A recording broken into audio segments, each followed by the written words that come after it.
Bueno, ahora, para meternos en la primera entrevista del día de hoy, ayer hablábamos con Mauro González, que es empresario pyme textil, nos contaba cómo está la situación en medio de esta crisis económica que viene aparejada con un poco con la pandemia, un poco con la crisis preexistente en el país, y hoy está en línea con nosotros Guillermo Ciro. Él es presidente de la Confederación Económica de la Provincia de Buenos Aires, está dentro del sector de la marroquinería de las pymes, las pequeñas y medianas empresas, así que le quiero dar la bienvenida. Guillermo, ¿cómo estás? Augusto Nigel te saluda, ¿todo bien?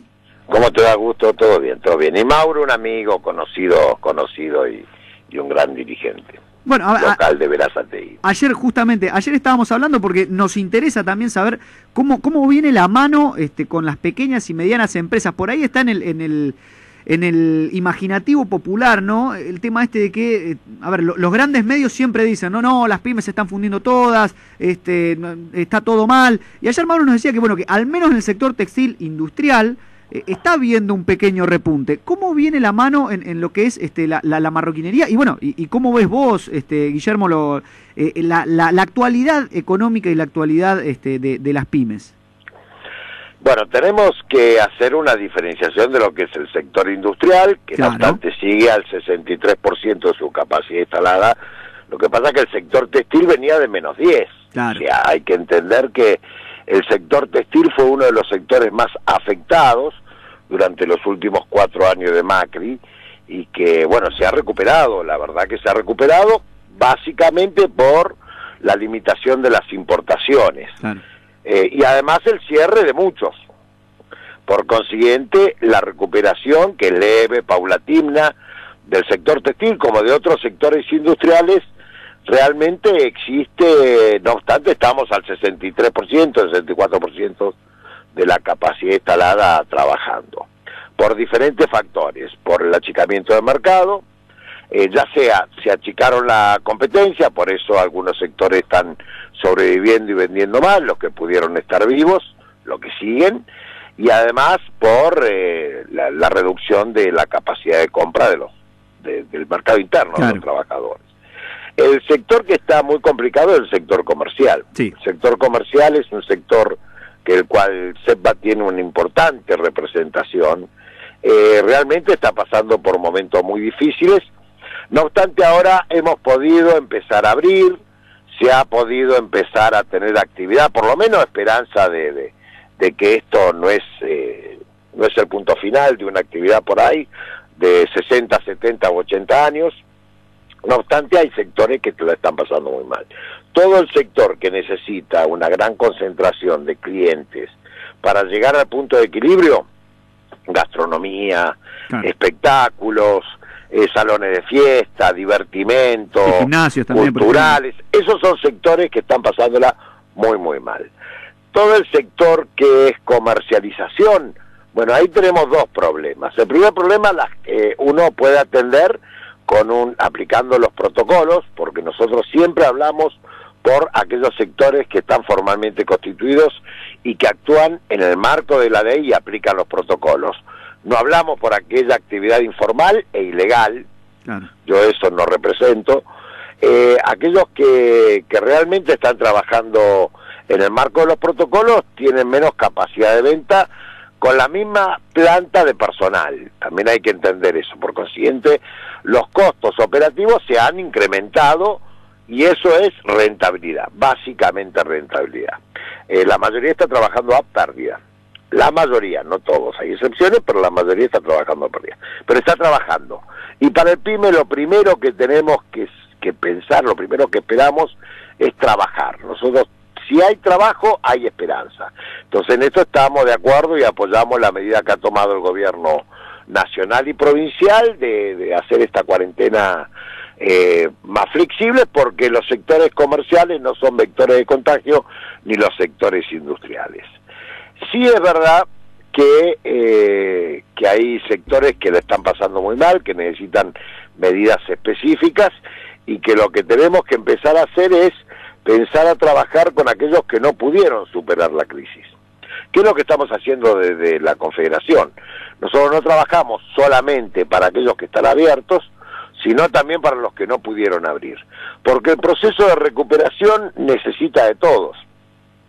Cuando hablamos del emprendedorismo, cuando hablamos del desarrollo de nuevas empresas, no hay región que se pueda recuperar si no hay nuevas empresas que generen nuevos puestos de trabajo genuinos, que aporten a la seguridad social, que paguen impuestos, que estén registrados, que contribuyan a un estado de bienestar. Y eso se hace con empresas que se fundieron o que no pudieron continuar o que decidieron en el marco del panorama que se venía en el 2020 y que este año también es muy difícil, 2021, desencillar porque no podían continuar. Hay que entender que la prohibición de despido y otras medidas que ha tomado el gobierno, que nosotros apoyamos para mantener el mercado nacional y mantener el empleo, repercute en aquellos sectores que no trabajan y que tienen 10 empleados cuando sería viable con un empleado. Sí, claro. Pero no pueden echar a 9 empleados, por consiguiente tienen que cerrar. Bueno, esos sectores son los que nosotros estamos trabajando para que cuando tengamos la oportunidad y la necesidad de poner en marcha el sector productivo, tengamos gente que sabe, que tiene experiencia y que ha vivido diferentes crisis en la Argentina, que sea de la partida, ¿no? Para generar empleo, para promover actividad y para generar nuevos sueños en cada una de las economías. Sí, Guillermo, ahora, a ver, atendiendo a esto que decís, y vos lógicamente tenés contacto con el trabajador y con los trabajadores de distintos sectores, ¿no? Pero digo, ¿cuál es la preocupación mayor hoy por hoy? Vos decías, mientras haya trabajo, hay esperanza. ¿La gente está preocupada justamente por esto que decís, por el hecho de que, bueno, hoy más o menos sabemos que tenemos trabajo, pero mañana qué pasa y dentro de un mes? Y se nota cierta incertidumbre por ahí en la gente. ¿Cómo lo viven ustedes? ¿Qué mensajes reciben ustedes de la sociedad y de los trabajadores? Sí, primero nosotros somos trabajadores. Sí, no, claro, obvio, no. Los pymes somos obvio, trabajadores obvio. que además generamos trabajo. Y tenemos la misma preocupación y la misma inseguridad que tienen nuestros trabajadores. Porque las pymes son familias aunque no tengan relación o relación de sangre, son familias. Yo tengo trabajadores que en las pymes familiares me vieron nacer a mí. Claro. Y me iban a buscar al colegio cuando yo estaba en el colegio. O sea, hay trabajadores que tienen más antigüedad en la empresa que algunos de mis hijos, o que la edad de mis hijos. Entonces, este tipo de relación que tenemos los pymes con nuestros trabajadores hace que realmente el proyecto sea colectivo. Y esto nos tiene muy preocupados a todos, porque los trabajadores también ven que cuando un negocio vende y no puede comprar mercadería porque no tiene capital de trabajo y porque se ha endeudado, ve que las empresas de servicios públicos nos cobran la luz como si estuviéramos abiertos cuando estuvimos cerrados, que a nosotros nos cierran 9 días por una cuestión sanitaria, pero los bancos siguen cobrándonos intereses y siguen abriendo sin atendernos y depositándonos los cheques y bajándonos el descubierto. Cuando ven que cada día es mucho más difícil volver a abrir la persiana o poner una máquina en marcha, el trabajador está sumamente preocupado, porque además normalmente los trabajadores han vivido estas situaciones. Y eso es lo que nosotros tenemos que entender, que esto es un barco en donde estamos todos juntos. Acá no hay trabajadores y empleadores que se van a salvar. Acá, si tenemos que cerrar una empresa, la cerramos los trabajadores y los empleadores, y nos quedamos todos en la calle, porque el pyme es un trabajador más que construye su proyecto de vida en su negocio. Normalmente el pyme piensa su negocio para que siga su hijo, su nieto, claro, su hermano. Entonces, cuando se cierra una pyme, no solamente quedan sin trabajo y sin proyecto los trabajadores que normalmente están contemplados con algún programa de gobierno, y nos parece muy bien. Para el pyme no hay nada. O sea, el pyme, como no ha trabajado en relación de dependencia, no hay un seguro de desempleo, por ejemplo, cuando cierra el negocio. Y aunque mucha gente no lo sabe, el pyme, no todos tienen un capital de respaldo para aguantar un momento sin actividad. La mayoría lo pone en el negocio. El pyme no se cambia el auto y compra mercadería. Y si esa mercadería no la puede reponer, la está pagando para gastos y costos que no debería haber tenido, como impuestos que no generó porque no tuvo actividad y los tiene que pagar igual, o la luz o el gas que le cobran y no estuvo abierto, o el banco que en vez de hacer son los únicos que han tenido rentabilidad en esta etapa, o el gobierno nacional, que nosotros promovimos y acompañamos una ley para que la transferencia del débito automático sea inmediata una vez que al cliente se la cobran. Esta ley salió de diputado y está durmiendo en el Senado hace más de 6 meses. Entonces, hay algunas cosas que nosotros tenemos que empezar a trabajar para que los eslabones más débiles de esta cadena de comercialización, que son los trabajadores y las pymes, seamos los más protegidos por el gobierno. A ver, Guillermo, ahí tocaste varios temas que me interesan. Por un lado, el tema de las ayudas que reciben por parte de los distintos estamentos del Estado. Algo has mencionado, que hay cosas que están buenas, hay cosas que no tanto. Y por otro también decías el tema de, por ejemplo, la luz, que nos la cobran como si estuviéramos abiertos y no estamos abiertos. Te pregunto, ¿qué crees que falta? Que como que les tiren un centro, digo, ¿crees que falta que les tiren un centro por parte del Estado y por parte de los distintos prestadores de servicio también? Porque eso sí es evidente, ¿no? El hecho de que la luz la tenés que seguir pagando, el tema de los distintos servicios hay que seguir pagándolos, aunque vos no estés abierto y no ha habido ningún tipo de ayuda por parte de los prestadores de servicios. Sí, nosotros hemos trabajado en las diferentes mesas que componemos todas las entidades de la provincia de Buenos Aires en forma conjunta con el gobierno de Axel Kicillof, con el ministro Augusto Costa, durante toda la época de la pandemia, bien, con diálogos, en algunos casos con presentaciones ante los organismos de control para que las empresas monopólicas privatizadas dejen de cometer medidas arbitrarias y de apropiarse de renta que no es de ellos. Y en algunos casos hemos tenido resultados favorables y en otros no. El problema es que esto hay que trabajarlo uno a uno, y cuando uno tiene el universo que las pymes son el 98,2% del total de las empresas de la República Argentina, y que en cada localidad no tiene el mismo proveedor de luz, pero hay uno solo, o sea, que son rehenes de un solo proveedor de luz o de gas, no es que pueden elegir, claro, ¿viste? Entonces, es un monopolio, y cuando hay un monopolio, ya que es una posición dominante, el Estado muchas veces tiene que escucharnos, como nos escucha, pero el problema es que a veces vemos que les cuesta entender porque, claro, por ahí nunca han pagado salarios, por ahí nunca han trabajado en una empresa, por ahí nunca se han levantado a las 6 de la mañana, digo los funcionarios, ¿no? O los legisladores, se han levantado a las 6 de la mañana para atender un proveedor o para recibir un camión. Entonces muchas veces no nos entienden, es lógico, uno lo entiende. Y eso es un defecto nuestro porque el PYME y la dirigencia gremial PYME no participa políticamente. Y nosotros dejamos que otros tomen decisiones pensando en lo que nosotros nos conviene sin saber qué es lo que nos conviene o sin haber vivido lo que nos conviene. Entonces, lo primero que tenemos que hacer es seguir conversando con el Estado Nacional, con el Estado Provincial y los estados municipales, poniéndonos para trabajar, porque esto es una pandemia. Convengamos que acá, más allá de la situación difícil y los errores que se puedan haber tomado, que siempre hay y siempre se puede mejorar, desde el punto de vista económico, no nos olvidemos que estamos en el marco de una pandemia que ha caído mundialmente. Después tenemos un problema en la Argentina que lo tenemos que resolver, que no es de este gobierno, que viene de décadas, que es la inflación. Nosotros tenemos una estructura económica inflacionaria. Ayer estábamos charlando con unos colegas, porque yo además de ser industrial, soy contador y licenciado en la administración, y hace muchos años que soy docente universitario, por consiguiente tenemos algunos grupos de trabajo y de investigación de propuestas técnicas, ¿no? Y nosotros veíamos que acá uno de los argumentos por el aumento de los alimentos es el incremento de los precios de los commodities internacionales. Claro.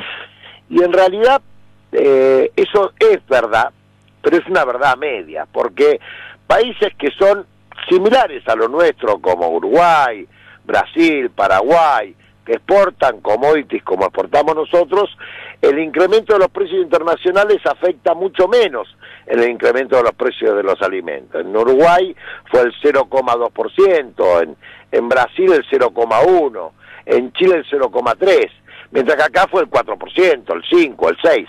Entonces, evidentemente hay algunas otras variables que en la Argentina están ya pero muy desarrolladas, que tienen un aspecto inflacionario, y que no somos los pymes los que creamos precios o fijamos precios. En realidad nosotros somos lamentablemente un eslabón entre el consumidor y el mayorista o el industrial, que lleva a que cuando hay posiciones dominantes los precios se aumenten y que nosotros seamos víctimas también de este incremento de precios, porque se cae el mostrador, se cae la venta. Esta situación lo tenemos que trabajar y tenemos que empezar a ver otro de los problemas que nosotros vemos, que es la caída del poder adquisitivo por la baja del salario real de los trabajadores. Ahora, cuando uno investiga un poco más, esa baja del salario real no se da en un beneficio, por lo menos para las pymes, en la rentabilidad del negocio o en la viabilidad del negocio. Al contrario, nos afecta negativamente. Entonces, ¿quién se está llevando esa renta? Bueno, uno es el Estado, a través de una presión tributaria muy alta. Debemos desarrollar una reestructuración impositiva proactiva, en donde se evite la duplicación de impuestos, se deje de gravar al trabajo y se deje de gravar la inversión en producción, que genera trabajo, empezar a gravar la especulación que hoy no está grabada. Tenemos que hacer una reconversión productiva. Después tenemos que hacer una actualización laboral. Hay trabajadores que van a trabajar con la mayor gana, pero hay trabajadores que no van a trabajar y siguen cobrando el sueldo. Y, Guillermo, te pregunto... Algunos justificados y otros no justificados, ¿no? Claro, te quiero consultar ya que estamos en este tema. ¿Cuánto paga, más o menos, así en un número a grosso modo, una pyme en lo que son impuestos, cargas sociales? ¿Cuánto Mira, se está...? El costo del salario de un trabajador, sí, para nosotros es de un 150%. Si el trabajador cobra 100, nosotros tenemos un costo de 150. Pero a eso le tenemos que sumar que la realidad impositiva y laboral y legal de la Argentina hace que los costos sean de 15 meses al año, claro, pero los ingresos sean de 12. ¿Y por qué digo esto? Porque vos tenés un trabajador durante 12 meses, después tenés el mes de aguinaldo, 13 meses, tenés las vacaciones, 14 meses, tenés feriados y asistencias pagas, tenés los 15 meses. Vos vas a los impuestos, por ejemplo, el impuesto inmobiliario o el impuesto sobre los patrimonios, vos tenés que pagar cuotas de trimestrales, 5 cuotas trimestrales, cuando deberían ser 4. Por consiguiente, pagás siempre una cuota extraordinaria. Y así vos vas sumando que tenés incrementos de costos que van por encima de los periodos lógicos de ingresos. Y eso hace que la rentabilidad sea muy baja, y por eso muchas veces el margen que uno debe cargar sobre los costos es muy alto, porque alguien se lleva el resto. Y ese alguien es el Estado, a través de la recaudación impositiva, pero además de eso es todo lo que es el costo argentino de la inoperancia, de la burocracia, de diferentes sectores o diferentes problemáticas que tenemos que ir resolviendo. Sí, queda claro la verdad, Guillermo. O sea, evidentemente el tema tributario es uno de los temas a resolver. A tu criterio, ¿qué es lo que se podría hacer en el corto y mediano plazo para tratar de disminuir esta presión tributaria e impositiva? En realidad es un momento muy difícil, porque nosotros entendemos que también el Estado necesita recaudar para pagar la crisis sanitaria. Claro. Estamos viviendo en pandemia y no hay otra manera de hacerlo sino de recaudar sobre el sector productivo. Esto también lo sabemos, no podemos desconocerlo, y sobre todo no podemos darle espalda a la realidad. Así que nosotros estamos dispuestos a continuar. Lo que sí no tenemos que grabar lo que no se genera. Porque si uno vende, no hay problema. aunque no tenga rentabilidad. El problema es cuando uno no vende y tenemos que pagar igual. Eso desde el punto de vista impositivo. Pero además hay que poner el cascabel a los bancos que no han hecho ningún ajuste, hay que poner el cascabel a las empresas privatizadas que aumentan las tarifas, y uno, aunque digan que las tarifas están congeladas, pagamos más caro. Y cuando uno quiere analizar, vos sabés que esto, las mediciones, y uno nunca puede entender qué es lo que paga, o que te pongan impuestos, contribuciones para el fondo de Santa Cruz, para el fondo de no sé qué, para el coso de no sé qué, impuestos que en vez de pagarlos ellos los derivan a nosotros. Por ejemplo, ingreso bruto, municipal, estamos pagando, ¿por qué no lo pagan ellos? Yo no se lo pongo en la factura desagregada a mis clientes. Hay algún tipo de gastos que uno puede ir prolijándolo. El tema es que tenemos que volver a recuperar la normalidad. Nosotros estamos muy contentos con la incorporación y la llegada de nuevas vacunas. Esperemos que el proceso de vacunación sea rápido y que, gracias a Dios, sea la solución para esta difícil pandemia, y bueno, y acompañar a todas las medidas que haya que tomar, sabiendo que nosotros no somos vectores de contagio, y trabajar para que la informalidad, que sí son vectores de contagio, no exista en la República Argentina ni en la provincia de Buenos Aires en lo antes posible, ¿no? Perfecto, perfecto, Guillermo. Bueno, muchísimas gracias por el tiempo, la verdad que un placer esta charla, un placer saber cómo está el sector pyme industrial también, y poder contárselo a la audiencia, así que será hasta la próxima, porque desde ya que la radio está abierta para cuando quieras volver a charlar. Estamos a tus órdenes. Hay que entender que no es lo mismo la industria que el comercio, y la industria tiene el beneficio de que como no hay dólares, no hay competencia internacional. Por ejemplo, el sector textil que hablaba Mauro, y otros sectores. El marroquinero es un sector más complicado.